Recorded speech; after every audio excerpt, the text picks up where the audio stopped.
Hey, I wanted to talk to you guys about twin flames and soulmates. I got a special request from someone to have a conversation about this. So I have a very different perspective on twin flames and soulmates from a lot of the things that are in the mainstream.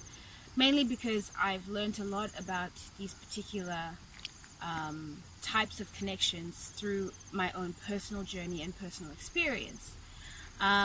There's a lot of distortion in the mainstream about twin flames, particularly because it can be a fixation and an obsession that is very consuming, and it can be a big distraction as well on your spiritual path. And I'll explain a little bit about that later. So my understanding is that we have different types of soul connections. We have soulmates that are karmic in nature, and we have ones that are dharmic. A soulmate that is karmic is a soulmate that you meet every lifetime to play out a particular drama based on a karmic pattern, and it's usually negative. These kind of soulmates, often the relationship isn't that harmonious all the time. It's usually very difficult. It forces us to grow. It challenges us. But once we've kind of worked through a lot of our karma, we start to attract what are called dharmic soulmates.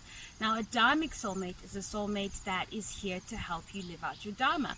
Your dharma is what you're actually here to do, your divine purpose. So once you're done with all the karma and the drama, then you are clear enough to actually live out your divine purpose, which is your dharma. And oftentimes you'll start to manifest these people in your life.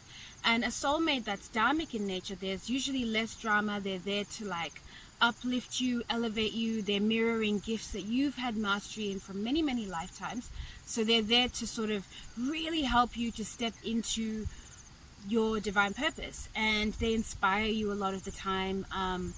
And there isn't usually any kind of issues to work through. It's just, picking up where you last left off. And usually there's a creative project that you're both involved in, because you're both usually dreaming the same kind of visions and the same kind of projects that are going to uplift humanity and the earth. And so usually I've noticed that we tend to end up long term with the partners that are more dharmic in nature, and the friendships that are more dharmic in nature are usually the ones that have the most longevity when you're on your spiritual path. Because after the karma, if that person doesn't level up with you, they usually disappear out of your life. And that's just, how the universe sets it up sometimes. Doesn't mean that they're a bad person or anything. It just is sometimes you're going in different directions. But the ones that are dharmic, you're usually going in the same direction. So it's really easy. And then when it comes to twin flames, my understanding with twin flames, based on my own journeys through my own past lives and my own experiences, is that I've noticed that I've had lots of twin flames. A twin flame is merely a person that reflects your own energy back to you. So they're growing at the same capacity with you. They're able to mirror you, and they're able to embody their divine masculine, and you embody your divine feminine, and you both mirror the divine consciousness together. These are very difficult relationships at times, because if you're in your shadow state, that person's going to mirror your shadow. If you're in high vibes, they're going to mirror your high vibes. Whatever's going on with you, they're going to be there with you, experiencing a similar thing. Usually have similar kind of karma and patterning to work through. So it can be very intense, but it is extremely beautiful at the same time. But you do have to surrender a lot to the journey. So we have soulmates, and we have soulmates and we have twin flames for different timelines as well. So depending on which destiny path you're on, there'll usually be people that are connected to that destiny path. And they might be soulmates in nature, or they might be a twin flame. Now, the other thing with twin flames is you have to understand you're a multidimensional being. So you're existing on multiple dimensions at the same time. So you've had past lives where you've been 6th dimension, you've had past lives where you've been 12th dimension, you've had past lives where you've been at different states of consciousness and different levels. And at each of those levels, you've had maybe a twin flame that has met you at all those different levels, which is the case with me. My partner and I, we've been through many of the different levels together, but I've also seen past lives where I've been on a certain level with somebody else and they've been mirroring me. So they've been a twin flame. We've had a twin flame connection.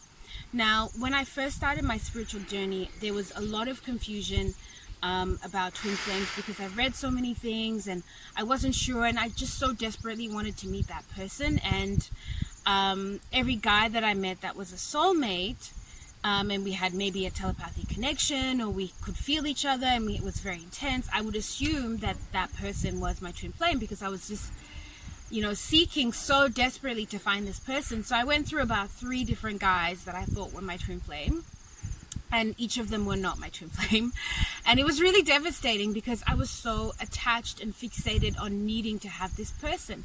But the reality is, if you're doing the inner work and you're really facing your karma, so you're not waiting for it to manifest, you're like being proactive, you're doing the deep inner healing, you're aligning with unconditional love, and you're also facing any blockages that might be stopping you from fully experiencing that deep love that you yearn for, then it's very likely that you're going to be at the right place at the right time to manifest your twin flame, if that is what is your highest destiny. And with that said, it's best to just actually live in detachment and focus on your own journey. And I noticed that every time when I was focusing on self-love and really growing myself, and actually not just growing myself so I can meet this ideal person, but like really living it, like really just really honoring it. When I met my partner Max, I was at a stage where I actually didn't even need a man. Like, I didn't want one. I was so content. I was so filled. I was living in a house with all these different girls, and we were like, really close, and I was just immersed in feminine energy. I was like in a bubble of self-love pretty much all the time. And so I was really content. And it wasn't until I had a session with someone who said to me, it's time for you to call in someone, that I actually decided, okay, I'm going to call in this person, because it had been like a year and I hadn't been with anyone. And I was ready. But prior to that, I had been searching, and just being with every single guy that felt kind of, magical or whatever. And it was really unfulfilling because I just still hadn't done the inner work. So when I met my partner, I was at that place where I was really ready. So if I met him, it was amazing. And if I didn't meet him, I'd still be okay. So if you can just imagine what that feels like when you're in that place where it's like you're no longer in this deep searching and yearning and looking for something outside you, and you're really filling your own cup and you're living your divine purpose. So when you're living your divine purpose, you're most likely going to meet that person because they're usually connected to your divine purpose. So when you start to really honor what you're really here to do, your dharma, and you start removing all the blockages that are preventing you from really stepping into what that purpose is, you're more likely to magnetize the right soulmates and the dharmic soulmates, and you're going to magnetize your twin flame because they're going to be right there with you living this highest destiny path. So I just want to, shout out to all my sisters who are like, in this deep journey of, and brothers as well, of looking for this other person, this twin flame. And I just want to encourage you to just really honor doing the deep work. If that person hasn't manifested in your life, it means that you're not fully on your divine destiny, highest destiny path yet, a lot of the time, and you haven't really done the inner work to actually heal why that person isn't manifesting in your life. And I'll give you an example. In a lot of sessions that I've done with women, I found that they've actually been blocked using lots of different sorcery from past lives and through negative entanglement with entities that have blocked them from living their divine purpose and being with the person that brings out their divine purpose the most, which is usually their twin flame. So I've seen all kinds of things, people having curses to block them from finding their soulmates and their twin flames. This is actually a thing.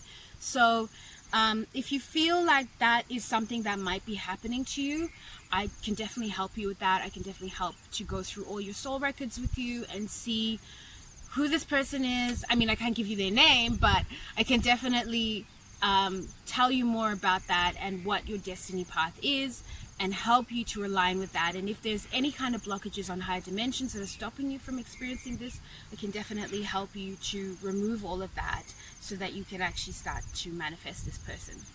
All right. Thank you so much, guys.